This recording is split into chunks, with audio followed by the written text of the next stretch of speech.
Chaynash muskullarining spazmi, ya'ni siqilib qolishi yuzimizning terisiga salbiy ta'sir ko'rsatadi.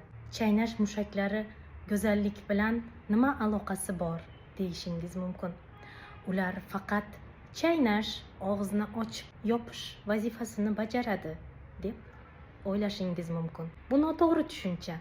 Chunki chaynash muskullarimizning spazmi yuzimizning avvalligining buzilishiga, teri elastikligining kamayishiga, burun lab ajinlarining paydo bo'lishiga, qon va limfa aylanishining buzilishi natijasida esa yuzda shishlar paydo bo'lishiga va hatto bosh og'riqlariga olib kelishi mumkin.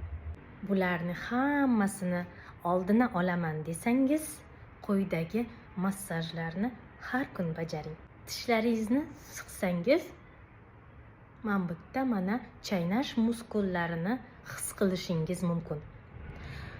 Ularni mana shunaqa qilib massaj qilamiz. Og'zingizni ozgina ochiq qoldirsangiz, ularning bo'shashiga yordam berasiz.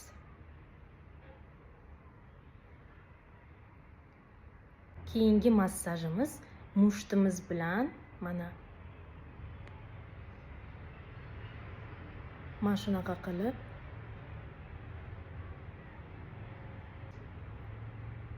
massaj yordamida bo'shashtiramiz. Chaynash muskullari nafaqat bu yerda, balki chakka qismida ham joylashgan. Demak, bu qismni ham massaj qilamiz va mushaklarimizni bo'shashtiramiz.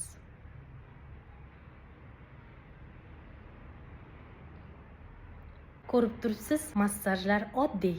Ularni xohlagan joyingizda bajarishingiz mumkin. Har doim go'zal va sog'lom qoling.